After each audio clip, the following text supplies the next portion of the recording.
Good evening, folks. This is Tennyson E Stead, writer and director of Quantum Theory, founding member of 8-Sided Films, coming to you today with another 8-Sided blog. And today, I'd like to talk about just the idea of common wisdom in Hollywood. A lot of the time, when we wind up discussing projects with people outside our immediate inner circle, or soliciting advice, or presenting ourselves to agents or managers, or just in general networking or looking for help with something, we are going to wind up confronted with people who present us with solutions to our problems that either seem in some way unethical, which happens all the time, or are going to seem in some way unsustainable or overextended. We're going to encounter solutions to our problems that you can't possibly hope to keep up over a long period of time, and it's going to happen literally every day in this town. And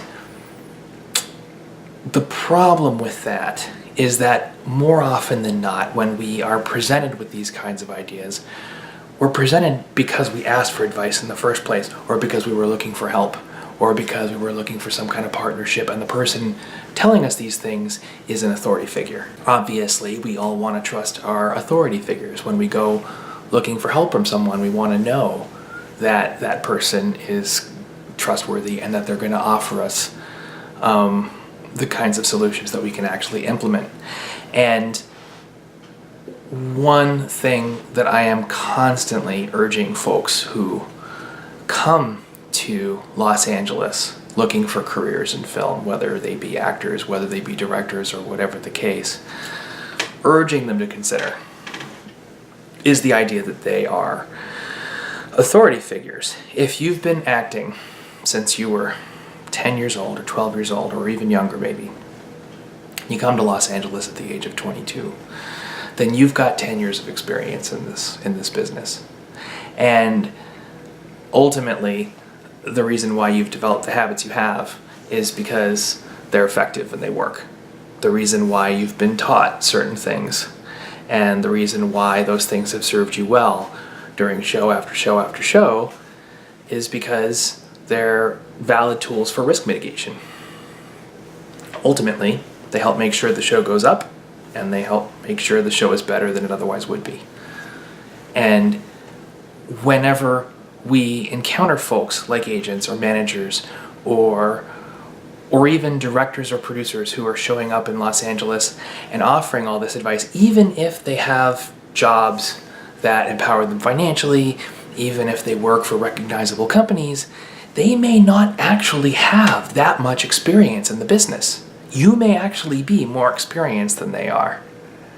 And ultimately, you have got to trust the things that you know will consistently make a show successful. When we get confronted with people who work in entertainment, who want to help us and who give us advice or who give us tools, the thing that we always have to stop and look at is, what am I accomplishing with my career? What is actually my goal here? And how do I know I can achieve that goal if I don't have any help?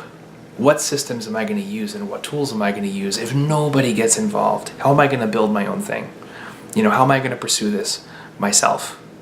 And when somebody comes along with a system or a tool that makes that process easier and makes that process better, then by all means you should use it, But if someone comes into you and says, whoa, whoa, whoa, whoa, whoa, this is backwards, this is all wrong, you don't understand how this town works, or even some extremely subtle variation of that sounds more like, I can see you're really earnest about this, and I can see you're really trying, and right, let me show you how it's actually done. If you have show business experience and you start hearing that, put up a filter and make certain that that person is doing business the way that you would like to have business done. Make sure that person is not just producing the shows that you would want to see produced, but make sure they're producing them in a way that you would feel good, good being a part of, because you're about to take on that person's habits. You're about to start learning how to do things the way that person does them, and if you repeat them, those systems and those tools are going to work their way into your system. You want to make absolutely sure, as you invite those kinds of tools in, that they're going to make you a better show person and a better person in general. A lot of folks who don't have that kind of experience, or who didn't have that kind of experience when they showed up in Hollywood, they start building systems right away to try and make this industry easier for them and easier for them to manage and easier for them to produce in. And some of those systems have survived a long time, even though you might have learned better systems. So to put sort of a second layer onto this video blog, I also want to say, don't assume that just because things are a certain way in Hollywood, just because things are done, in a certain way, don't assume that that's the absolute best way to do them. Don't assume that you can't improve on that system. If you can use that system, again, without compromising your values, if you can use that system and do the work that you know should be done, by all means, you should use the system.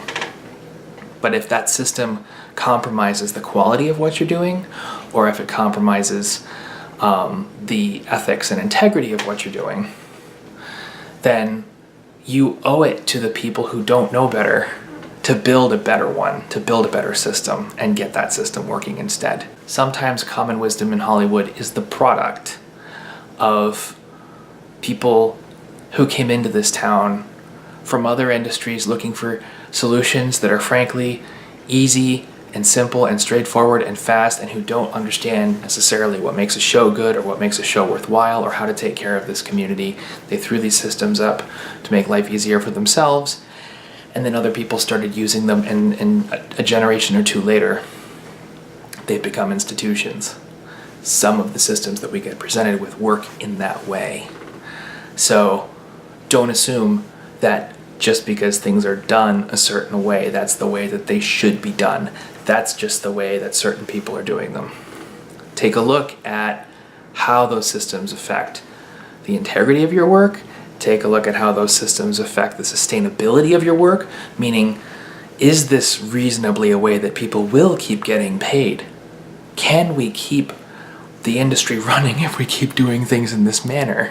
It's a really important question, even for business people. Is this system going to protect the quality of our shows, is what I'm saying.